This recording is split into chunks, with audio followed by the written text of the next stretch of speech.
And Cindy, can you hear me? And can we hear Yes, you? hear me. I can hear you and see you.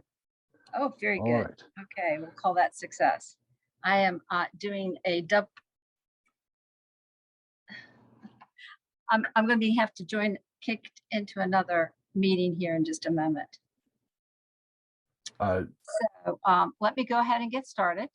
Go ahead. Appreciate the chance to join this group and kind of catch up.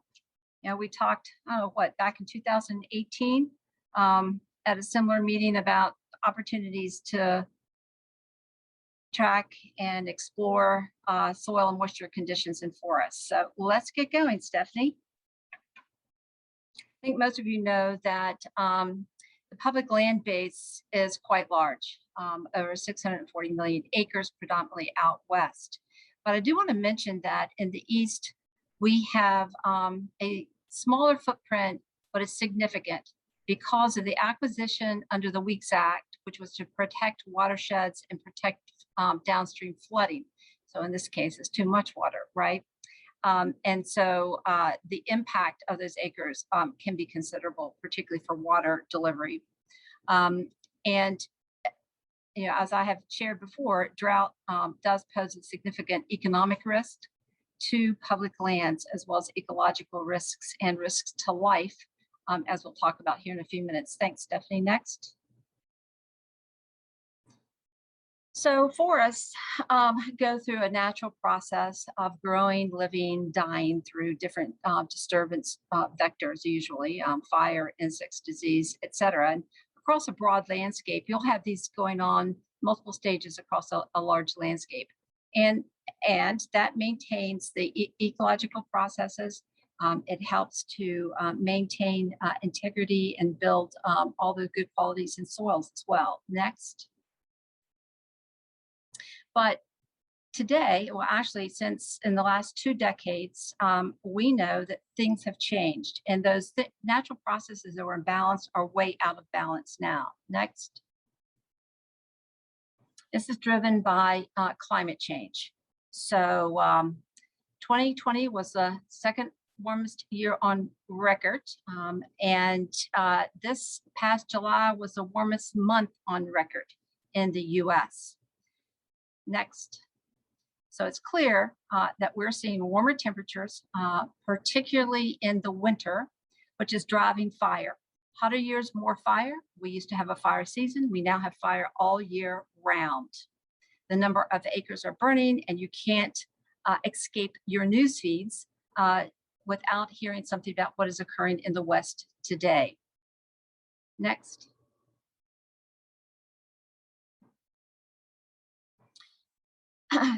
Just a snapshot earlier this month of the drought monitor shows the situation in the West. Hotter, drier temperatures, extremes that are driving fire in a different way. And here's the thing that we are seeing patterns of because of drought.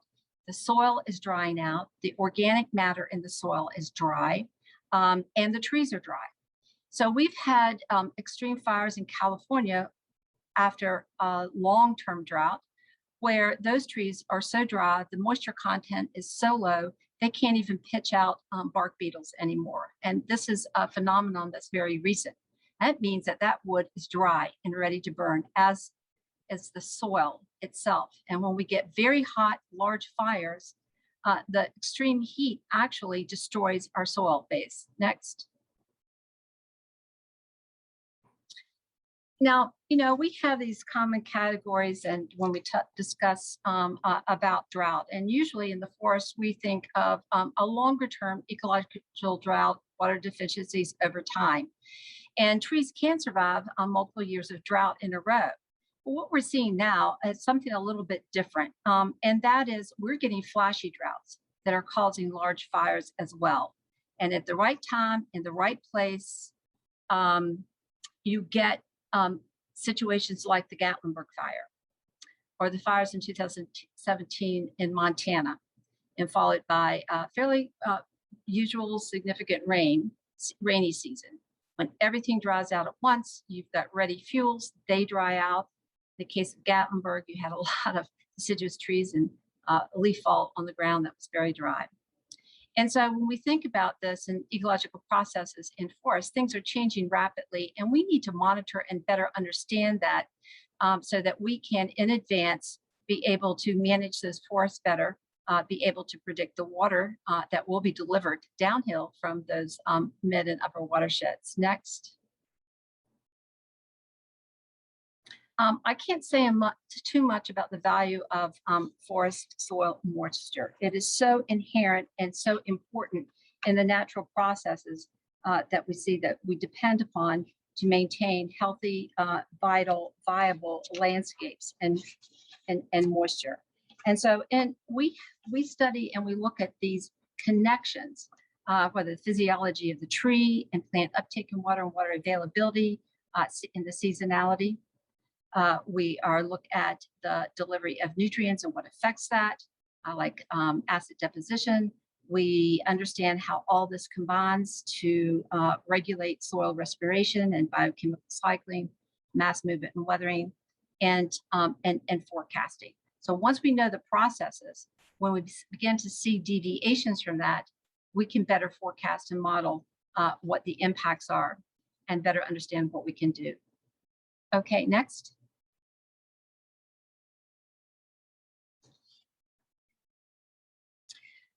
So how well can we really predict forest soil moisture?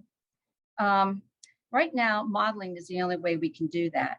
And it's at a very high spatial resolution. And so that really limits our ability to understand what is going on at a scale that we can predict. Now, one of the things that's interesting about forests is aspect, right? So when we have forests and mountains, the southwestern slope conditions of moisture are very different than the northeastern slopes of predictions.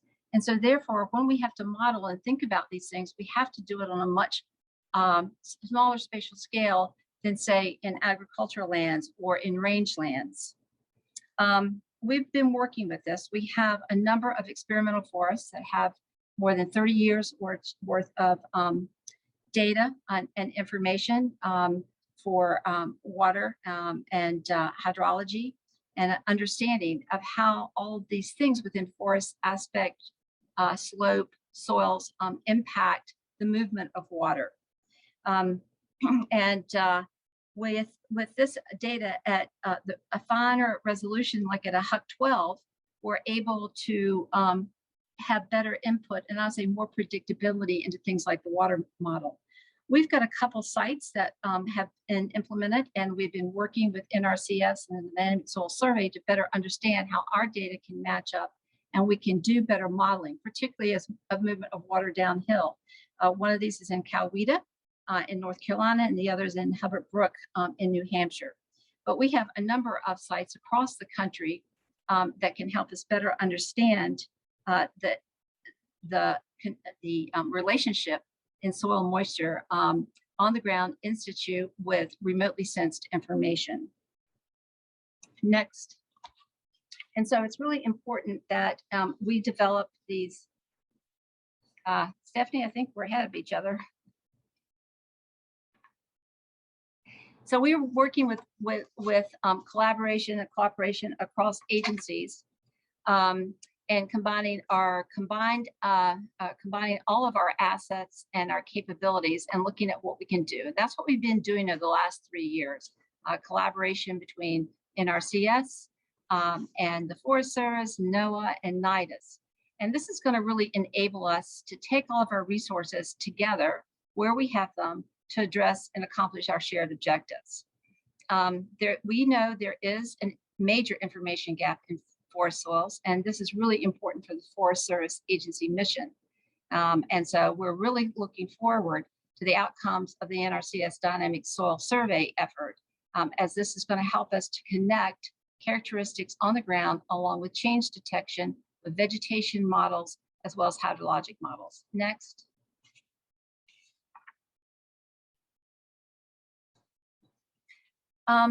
This is just a snapshot of the Coweta basis and how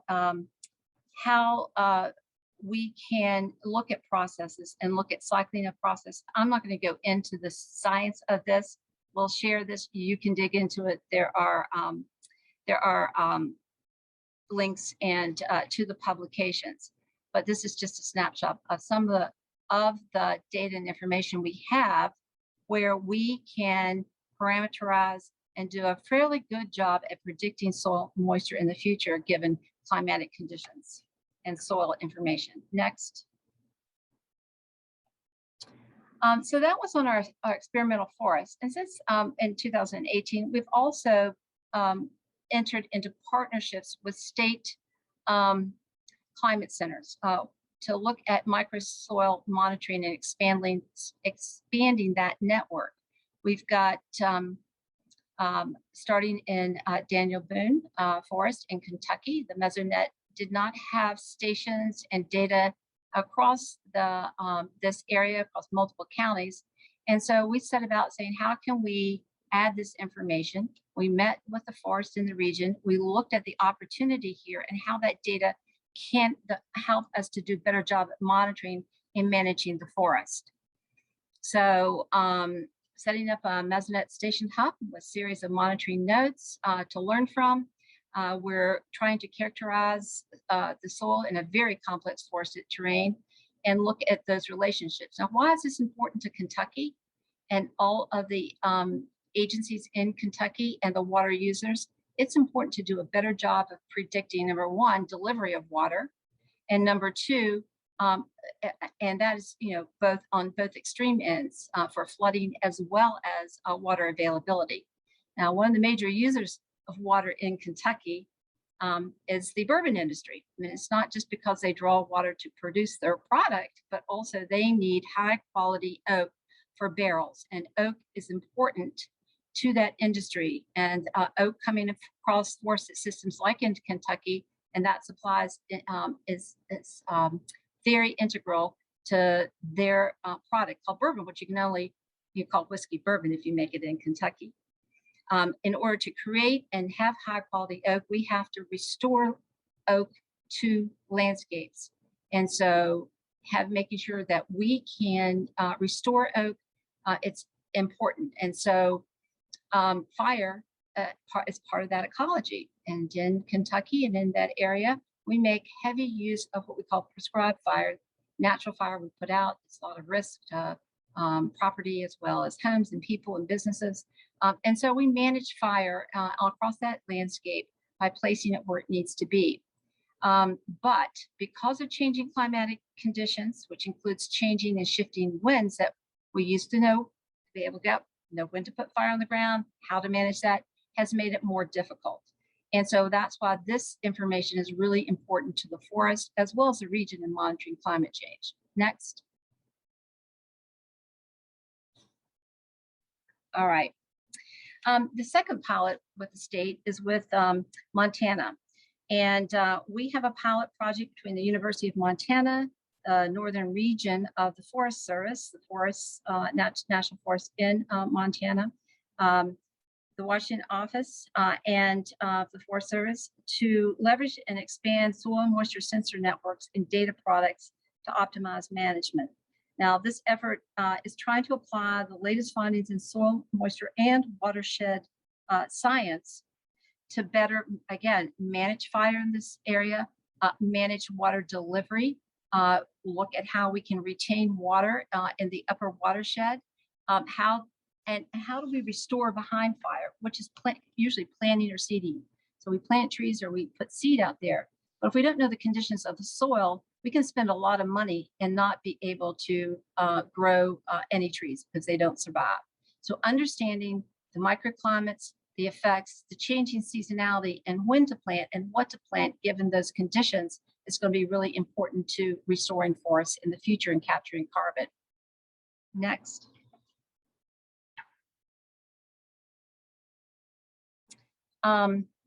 Now, I mentioned fire several times, and fire is what we're learning about fire. We have, we have an old 1950 Chevy engine and a nice souped up, beautiful outer car, and that's what our fire models are.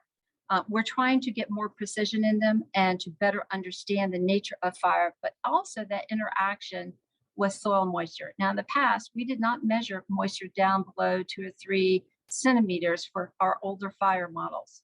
But what we know now is that we really do need to look at outputs from an eco-hydrology model to show the current and forecasted soil moisture values. And that can feed and improve our fire danger index. The models currently are being run with more current soil data, and the project is in cooperation with the Forest Service in Region 1, Rocky Mountain Research Station, NOAA, NIDIS. Again, this is a turning point in really improving our understanding and our prediction of where our fire risk is going to be.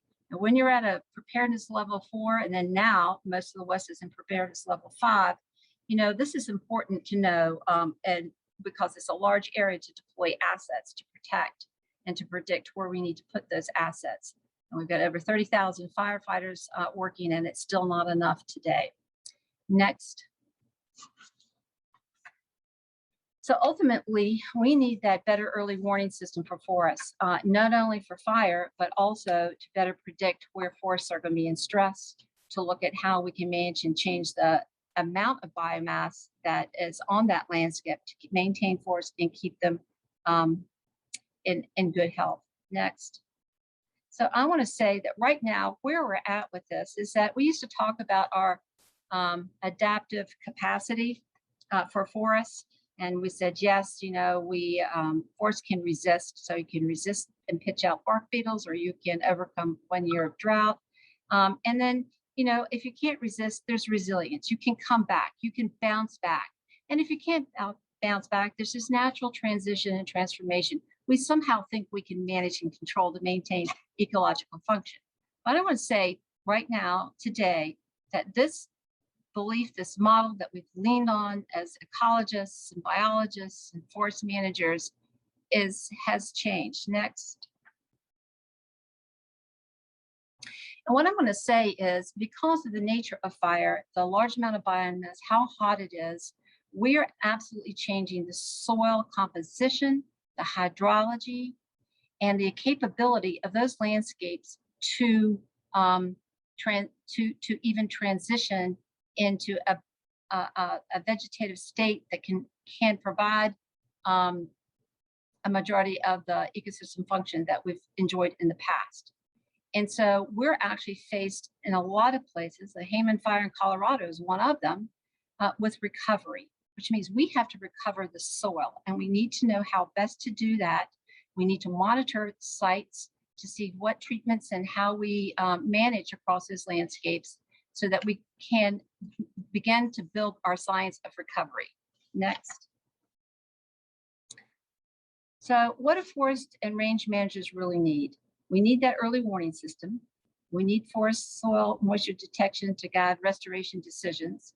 We need to understand these changes in snowpack and annual water management and cycles that are changing. We need range productivity changes and projections to better guide herds and manage range allotments. And ultimately, we do need that just-in-time detection of forest cover to guide changes in our practices. And being able to predict what type of forest cover is going to come next means that we need to be able to monitor changes across the landscape and soil moisture. Next.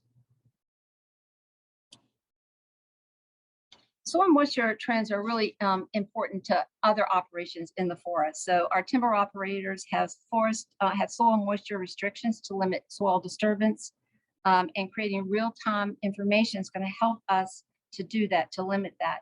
And I wanted to say, while we've talked about the West, let's not ignore the upper Midwest, where actually we're changing seasonality, and where we had operability because we had frozen soil, we're not going to have that anymore. So understanding those changes in soil moisture is going to be very important in the future. I mentioned reforestation needs are outpacing our capacity to respond in the agency or across all federal agencies managing federal land. And we need soil moisture to inform our climate products, to look at where we can be optimal when we plant, and how we plant, when we plant, and what we plant. So timing is incredibly important in where we plant and having soil moisture there to be able to support those seedlings and so that they can survive.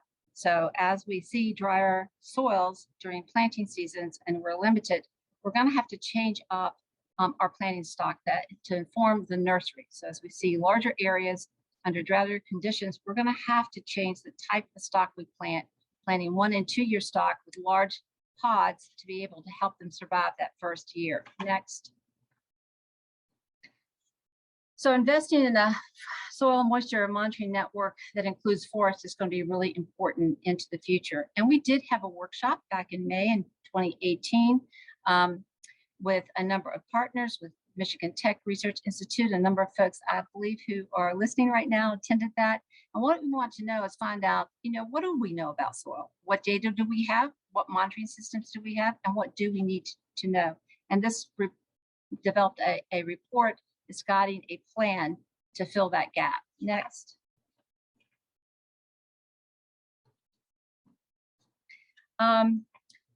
We are planning a follow-up to this workshop. So we've gathered information, we know what we know, we've tried some new things, we've seen what can be successful, and we are actually having a spring workshop that I'm going to pitch now. And our partners in crime can follow up with this, with NIDIS in spring of 2022. And we are currently now soliciting and developing information with partners and those that are interested in participating in this workshop that will help us really develop and launch a better plan to monitor soil moisture in forests. Next. Okay, if you can only visualize, this is just a painting or a picture of a really cool visualization tool for a water cycle. But I want you to visualize if we could have smart forests in the future to help us to do a better job of preventing fire, recovering from fire, keeping people and property safe from fire, restoring after fire, protecting from flooding. So I want to go to the other end of the scale, which I don't have time to go into, but got a lot of stuff to say about that too. In other areas where we see bigger storm events, and when we have a combo 1-2 punch from drought followed by those big storm events. And I just want to close now by saying that, we've made some advancements in understanding. We've got some pilots on the ground. We've built some great partnerships across the country. And it's just really resulting in having more sites to our Forest Service lands and in forest ecosystems and headwater positions. We've had advancements since 2018 in range and grassland information and messaging to better manage those rangelands. And this is from NOAA, from NIDIS, from state partners, from our scientists, from ARS scientists that we're partnering with. And but we're still facing a lot of challenges in forests. And so the work we're doing in this domain is really going to enhance our decision-making into the future. And we need to connect our landscapes. We need to connect that mid and upper watershed with what's coming downhill.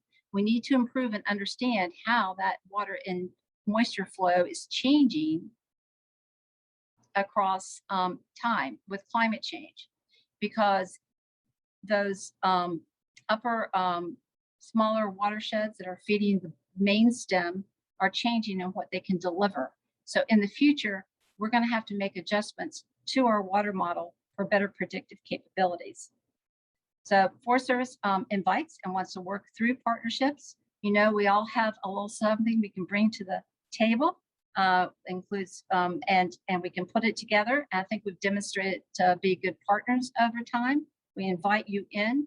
Appreciate all the USDA agencies that have worked with us in our CS, ARS, our state mesonet programs and climate offices, NOAA climate centers, NIDIS, NASA, USGS, you name it.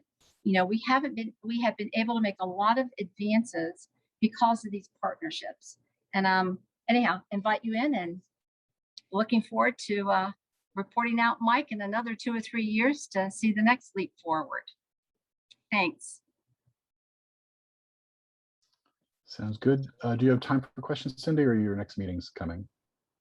I have just a few minutes. I'm waiting for my name to be called on another call.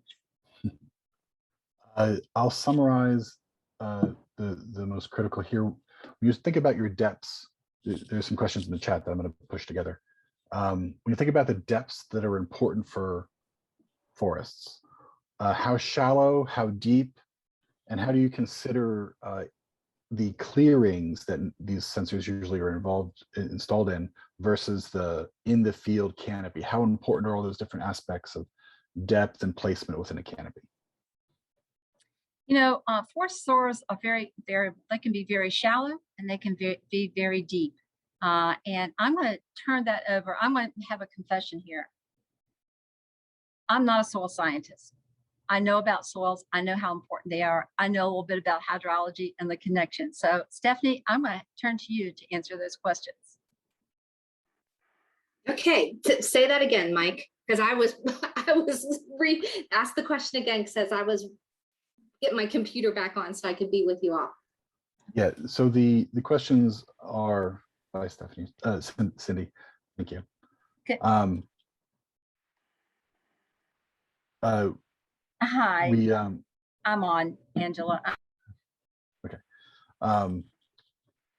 The depths are important for forests. Yes.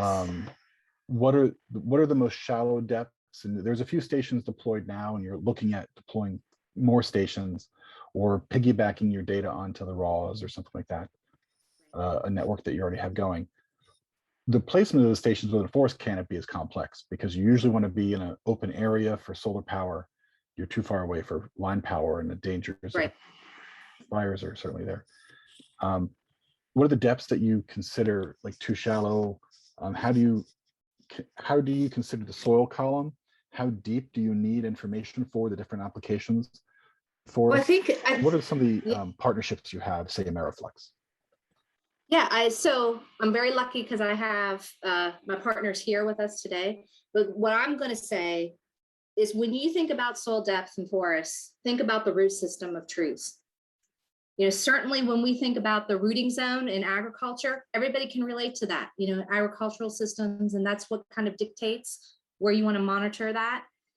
It's very difficult for forests because we know that there are systems out on that landscape, particularly like in the northern US, they're getting, their roots are going meters, tens of meters into the ground to obtain moisture. We know we're not going to be able to get that through modern, you know, our modern technology with soil moisture sensors. I have seen root systems that are pulling water off the bedrock at 20 inches and pulling water off of the bedrock at 60 inches plus. Normally we don't go down much further than that because of safety concerns. So if you ask me what's important when we talk about depths, I often look at the landscape and the relationship between the ecosystem and the soil profile, you know, how deep the soils are. And Coweta has great data on that. And that's why we're going to models to try to figure out with the dynamic soil survey, how that's represented. Carlos, if you want to come on and provide a little bit better answer to that. And I know Lindsay Rustad is also on, and she oversees the smart forest, if you'd like to give a more comprehensive answer.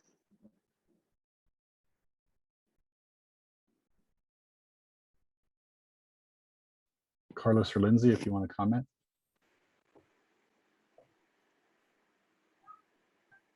They're hiding. Hey, can I comment? Yeah, sure, Tyson, comment, go ahead. Okay, I have two comments.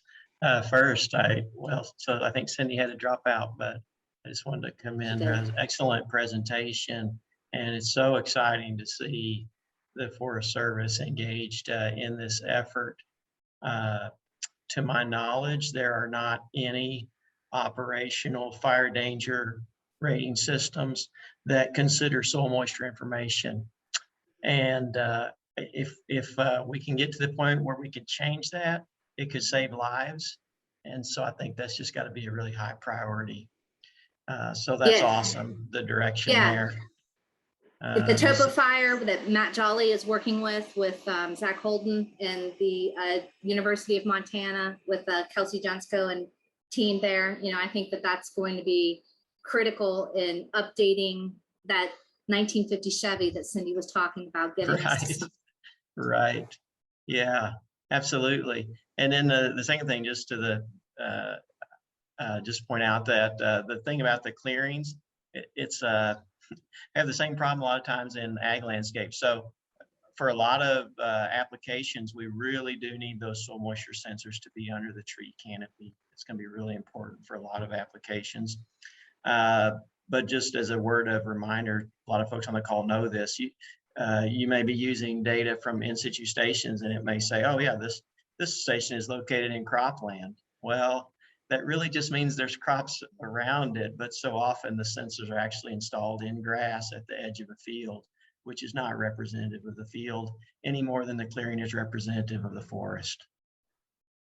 Yeah, I point to our Kentucky pilot and the work that Stu Foster started, and Megan's continued with the micro mesonet will be under the canopy with the main station in the clearing and using the radio signals to transfer that information. I see Lindsay came on. Lindsay, did you want to add some more clarification with your knowledge about smart forests and the depths we like to monitor?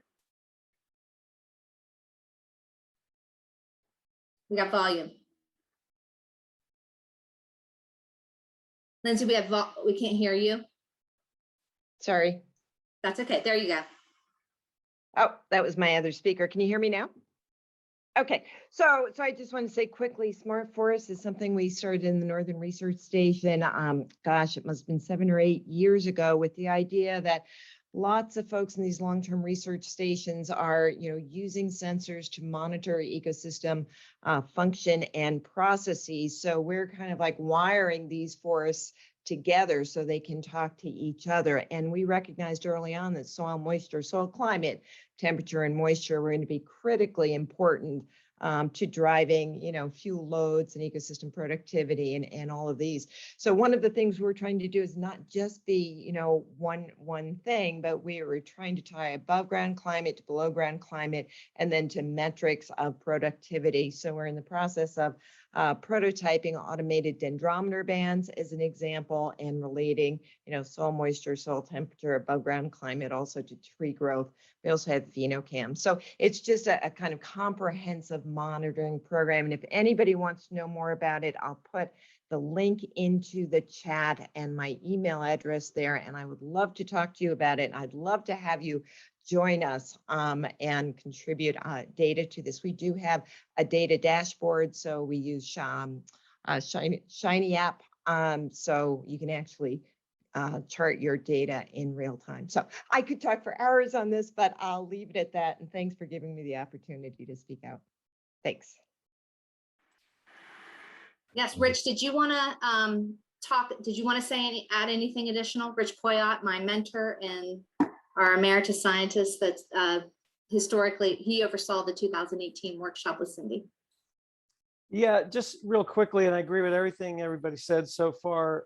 Can you hear me all right? Okay, Yes. good.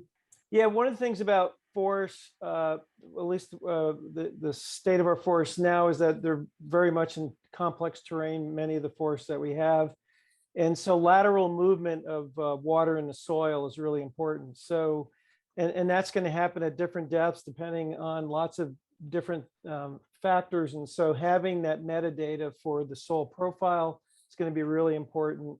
And how deep we go, all those kinds of questions we're going to deal with in this workshop that's going to come up that Cindy mentioned. And then eventually what we want to do is have a list of criteria for establishing stations within forests to measure soil moisture. And I like to call it soil water.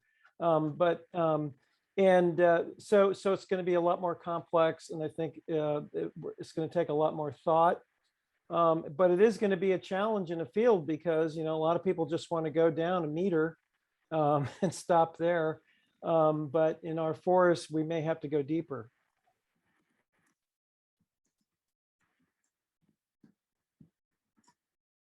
we have any other questions out there that we could, I saw that there was a question about Ameriflux, and Rich, I'm going to go back to you about your knowledge of Ameriflux.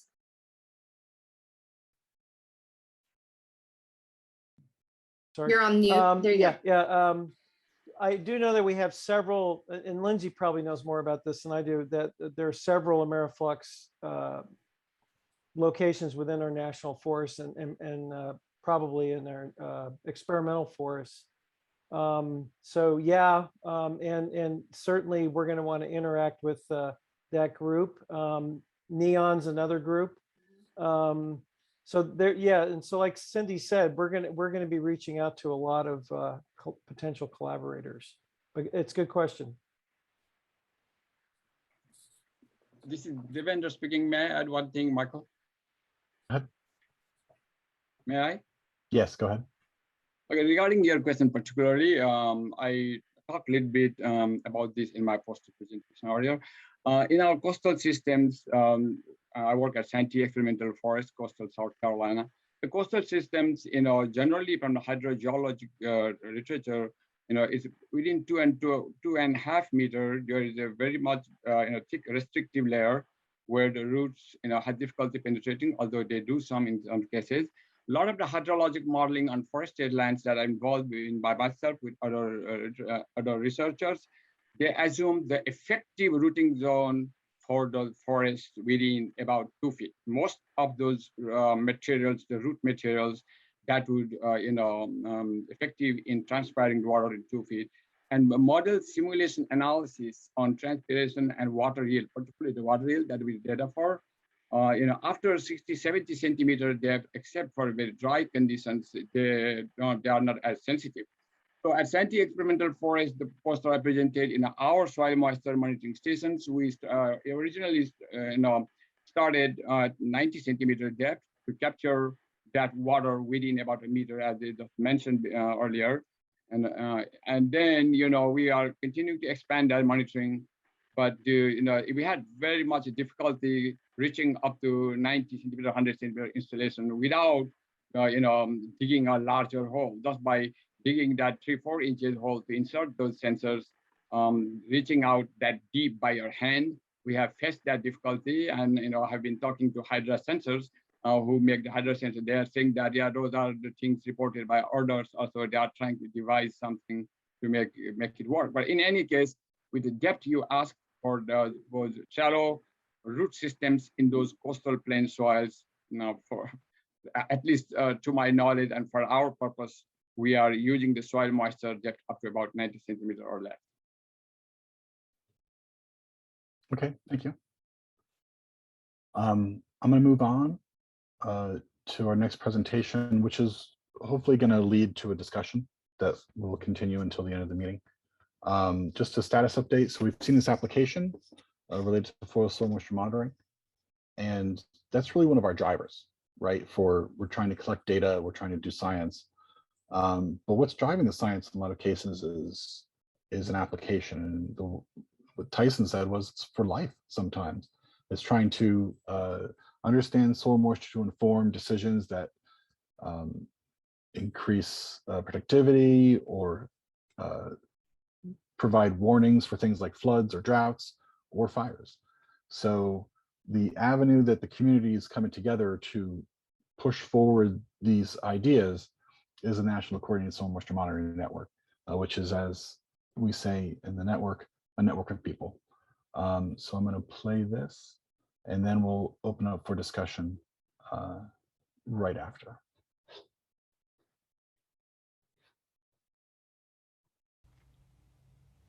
Hello, everybody. My name is Marina Skumanich. I'm a program specialist at NOAA and staff support to the National Coordinated Soil Moisture Monitoring Network. And since I have the distinct pleasure of being the last speaker on the last day of the workshop, I'm hoping that my brief presentation will be scintillating as I give you an update on the current activities and future priorities of the network. So the National Coordinated Soil Moisture Monitoring Network, or NCS-MMN, what is our mission? I think many of you have probably seen this slide already. It is to develop a coordinated, high-quality, nationwide soil moisture information system for the public good. That would be for the full range of applications from drought to flooding to crop planning to forest management, wildfire, etc., dust health, etc. We just know there's a lot of application areas for soil moisture, and we want to get that data more available to the broad user community. And we do that through building a network of networks, again, drawing up the many great state mesonettes already in place, helping to build more, etc., working with federal networks as well, of course, and bringing in also the satellite and modeling data streams. So we have this sort of full suite of data sources from what we call the three legs of the stool. We also want to build this network of people, again, like this workshop is doing, and other opportunities. We see that people coming together and sharing their activities, their research activities, and their needs and their creative ideas is the best way to make progress on this initiative. I just wanted to show you all and give a quick shout out to the members of the NCS MMN Executive Committee. We call it Executive Committee. It's basically an advisory group of volunteers from federal and state agencies, universities that are helping to guide this initiative. And these folks were instrumental in getting the strategy together that we just released. Just to say that the folks that are in sort of that off orange are from federal agencies, and the others from non-federal, sort of state university members. So it's kind of a 2/3, 1/3 mix there. But again, thank you all for your service. And as I think you all may know, but just to sort of go over it again, we did just release the strategy for the NCS MMN just in June, finally formalized by NOAA, with a series of key recommendations, which I'm actually not going to go over point by point, but just are a way for us to be building this initiative through better partnerships, more data coming in, better quality of the data, or more understanding of the data quality, more research, more communication, etc. So what have we accomplished recently? Well, again, this strategy was released, and that is very important. That's our platform from which we're going to be engaging in a lot of further activities, developing institutional home, expanding our emphasis on different kinds of research activities, etc. So that's a big accomplishment. We feel really good about that. We have also seen, as you heard earlier in the workshop, some key network expansions have occurred this last year. The U.S. Army Corps of Engineers in the Upper Missouri River Basin, obviously that's a very exciting project, 500 plus new stations in an area that otherwise was sparsely covered. That will be really a boost to our data streams. In addition, the Southeast, there's an important build out. Alabama, Georgia, and Florida are all going to be building out their systems and developing kind of a coordinated three-state series of products from that. So those are exciting, and more will be coming there, I'm sure, over time. In addition, we've got the development of some proof of concept gridded blended maps. nationalsoilmoisture.com, Dr. Stephen Quiring and Dr. Trent Ford, both of them here in the workshop, responsible for that product. It's something we're really proud of. In addition, the NOAA CRN folks, we didn't hear about this at this workshop, but they are about to release this swamp model, soil water analysis model project, I believe, that will also be a gridded blended map. So that's another exciting proof of concept. In addition, this is more generally, there's been a lot of soil moisture product advancement. I've just called out here NASA Sport Lists and Crop Chasma. I mean, these have been, certainly NASA Sport List has been something that's been going on over several years, but both of them, I think over the last year, have really gotten a lot more attention, have become a sort of a lot of more standardized as available for the user community. Excuse me. In addition, there's been quite a bit of outreach and engagement that we've tried to initiate to really, again, build that community of practice. So I just wanted to briefly go over the outreach activities we've done this year. In particular, some of the different kinds of workshops that we've held, trying to meet with and have opportunities sharing with the different components of our community. So starting in March, we had a network operators workshop that was focused on peer-to-peer sharing among the data providers, mesonettes, both state and federal, et cetera. And then in May, Dr. Tyson Oshner and Dr. Matt Levy organized, and we supported them, the Soil Moisture and Wildfire Symposium that was sort of bringing attention in this sector of how soil moisture can support wildfire management and monitoring. In July, we had a series of end user listening sessions where we're aiming to get a better sense of the needs of the varied end user community, and that's something we're going to be carrying forward. Obviously, right now in August, we're having this national workshop, and then starting in the fall, we're going to be doing a quarterly series of seminars, so that we'll be regularly bringing new research, new data streams, etc., to the community. In addition to that, we are keeping going with this NCS-MM and listserv, and also trying to do one-on-one consultations. So looking forward, here are some of the things we're going to be focusing on this next year, our near-term priorities for the NCS-MMN. And these are not in any particular order, but starting at the top, we're going to be emphasizing the development of technical assistance resources, in particular starting with this in-situ sensor installation and maintenance protocol. This is an effort being led by the USGS, and they'll be working with the NRCS SCAN program, the NOAA USCRN program, the state climatologist mesonet committee, drawing off the best practices from state mesonettes, and bringing those resources together to develop this consolidated best practices document. There are a number of data sharing issues we have with the National Mesonet Program. The National Mesonet Program, for those that don't know, is the NOAA collector system for data from the state mesonets, and it works well in many ways, but there are some data sharing issues and some logistical issues that we need to get on top of to ensure that that's going to be a good conduit for data coming from state mesonets into this sort of broader national platform. Forest soil moisture monitoring, you've heard some about that at this workshop, including Cynthia's presentation just moments ago. This is something that there's leadership of the Forest Service with, from both Cynthia West, Stephanie Conley, and others. And so the broader NCS-MMN is going to be supporting them in that effort. We have done some user listening sessions this last year. We'll be continuing those, and then hoping to come out with a consolidated user needs assessment, one document or series of documents together that lay out for us the product sets that are needed for the different applications, the different user groups, so that we can then use those as we're designing products and thinking about research opportunities, etc. And then we're going to finally continue the outreach activities we've been doing this last year, the workshop series and other things. So finally, your role in the National Coordinated Soil Moisture Monitoring Network. Well, we invite you to be involved at whatever level you'd like, but just as a starting point, would very much appreciate you sharing your opinions with us. I mean, each of you brings expertise in a different component of the soil moisture monitoring spectrum, from data provision to end user, and we would really appreciate hearing from you. As a second thing, we invite you to engage with the broader community, especially across sectors. I mean, we can sometimes become siloed in the particular thing that we're working on, the particular group we're working on, but we think that working across sectors benefits both sides and enriches the entire enterprise.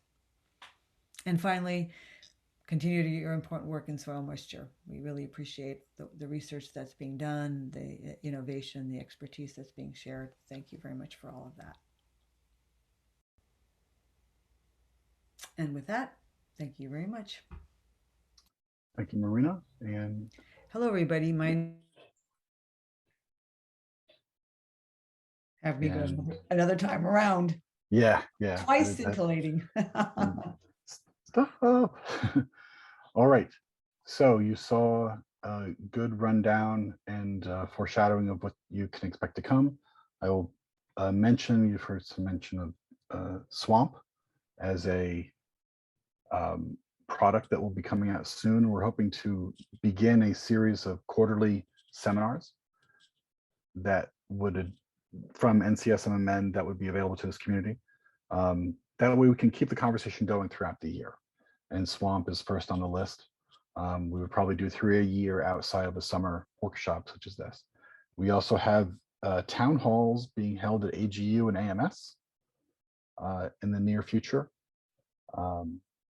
Other opportunities to engage in person. I don't know how hybrid that would be. And one more mention that there will be a survey coming after this meeting where we'll distribute some information. We'll distribute the links for the presentations and ask you to let us know how we did and what can be improved and what shouldn't be improved, because sometimes you don't want to mess with something if it works. Marina, what else do you have? What else do I have? Yeah, I just was mentioning to folks if we've inadvertently left out an obvious, or I've inadvertently left out an obvious area of progress, please let me know. Send me an email or put it in the chat. We want to make sure, we're getting more organized as a community, but I think it's remarkable how much different great stuff is happening that we are all not all connecting about. So I want to make sure we do a better job of that. Any comments from the community? It's now open floor. I have a quick question, Mike. Go ahead, Brianna. Will you be able to provide us with a list of the participants? So my plan was, and if you are on the call and do not want your email shared, let me know. I was going to, and let me reveal behind the scenes, I was going to PDF a list of names with email addresses so that if someone wants to find someone, they can. But it would be much more difficult for someone to just scrape the email. It's possible, but it would be difficult for someone to just scrape the list and start adding it to their regular spamming list. So not that anyone on the call would do that. Not that I haven't done that. But one-on-one connections, I'm happy to do in that way. And you have to work for it if you want to harvest a list of what I have is 240 emails of people working in soil moisture. So how's that? Is that a good answer? Yeah, that'll work. And I hope that's reasonable for most people. Some people don't like their email list.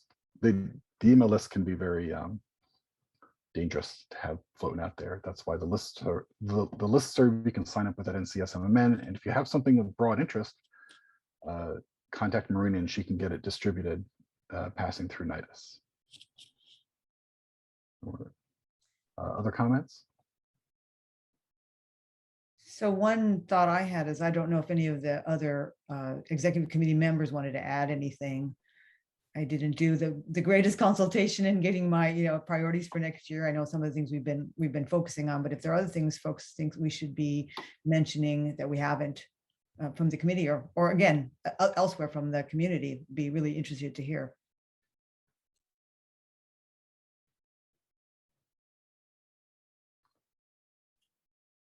Or if we seem like we're kind of on base and finding our way.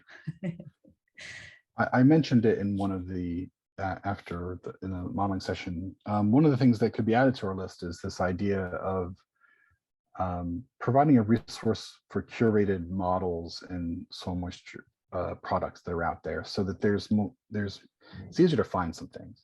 And I put a link to the CIOS page. John Bolton is one of the folks in charge of doing that for CIOS, and getting that mirrored or co-linked so that we can get the remote sensing products out there.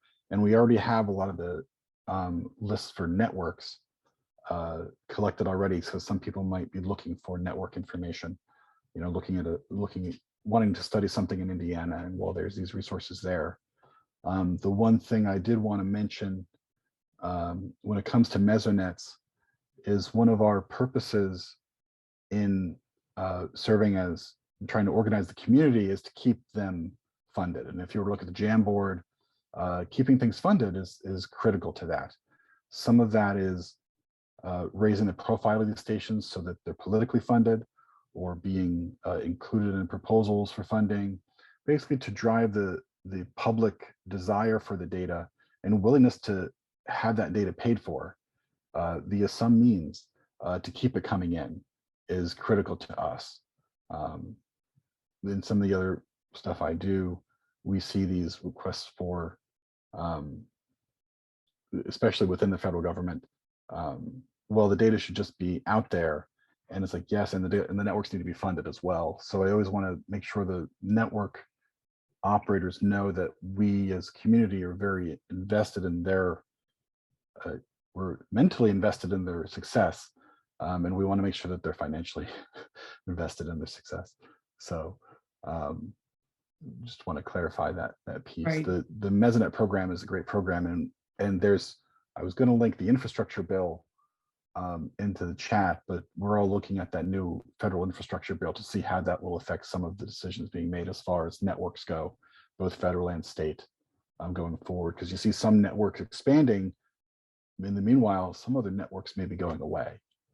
So that's something that we're trying to stop.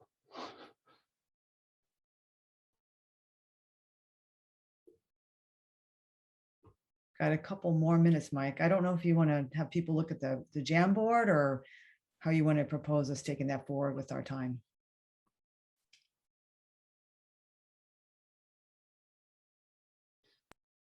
I am sharing my Google and the Jamboard. Can you see the Jamboard? Yep. So just to quickly go over, if we don't have any other comments, these are comments just typed out, not verbalized. What are the challenges you face in your everyday research? Some very technical, confidence in soil moisture sensors, best practices for that. And that's where we want you to pay attention to the soil moisture network operators community that we're trying to spin up. We had a very successful meeting this winter, spring, and we hope to continue that both in person and virtually. We may rotate that so that other network operators can learn from each other and make that community more vibrant. There's already a community for that, the American Association of State Climatologists, but we really wanted to get the people on the ground talking to each other, because there was lots of, just if you were here in the break, Todd and I talking about how to, get something into a tree or get something into the ground. Those technical questions, which have impacts throughout the science as well, sometimes need that discussion. And then other issues of soil data, records, metadata, documentation for models. Those are challenges, some of the challenges here. These Jamboards will be available if you want to comment over the next few days. Any comments? Next big thing in soil moisture science, integrating integrating data across the many different means of measurement and understanding how the different depths, time series, soil layers all blend together. I think Stephen was getting there. If we had more time, that was going to be my next question. You're lucky, Stephen. How to understand that whole process. Then what does soil moisture monitoring look like in 30 years? What is the, let's get our science fiction hats on and imagine what we could get. What are we working towards? Soil-specific calibrations have become unnecessary due to improved in situ sensors. You put something in the ground and it works. Great. Oh my goodness, I would love that. I would save so much time. Seamless scaling of soil moisture products. Mike, I just got a question about this future. I know that there's a soil moisture monitoring network. A lot of instrumentation also does temperature, soil temperature. And they're actually, I think for a lot of applications, the temperature is also critical. And it's also much easier to monitor and collect and understand as a rule. Is there any thought of sort of combining that to a soil climate network? So certainly, we've asked the question, what are the ancillary data layers or data series that you need to understand soil moisture? And I think soil temperature is critical. Without it, I really don't trust a soil moisture time series. And precip is also critical to me to know that there's a precip record. And precip, and especially for you, Mark, snow.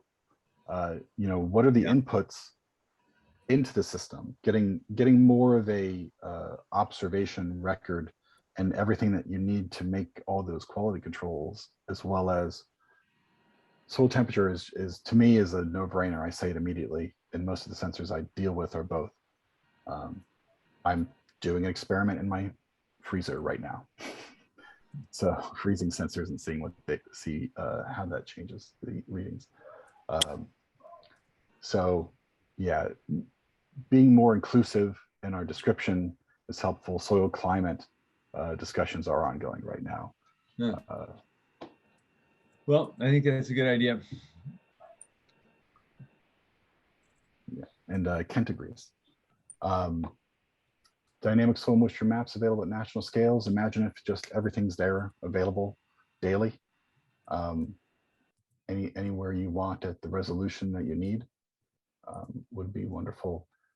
Soil moisture maps are widely available and rival the usage of the USDM maps in today's world. And this is might be where I want to end, because the idea, I heard this last night, so the idea that soil moisture becomes something that's understood by the public, and it becomes a concern of the public, and they understand why it's important. How many times have I spoken with a friend or a family member, and they say, well, what do you do? And I explain what I do, and they say, why would we care about that? We want to move past that. And the more we have science become a part of everyday lives of something so important as soil moisture, we don't have to argue that air is important to most people. Soil moisture is another critical part of the environment that influences so many aspects, including climate change, that education, I think, and the promotion of soil moisture science is one of the ultimate goals, I think, of the NCSMMN. And I think that's a great place to stop.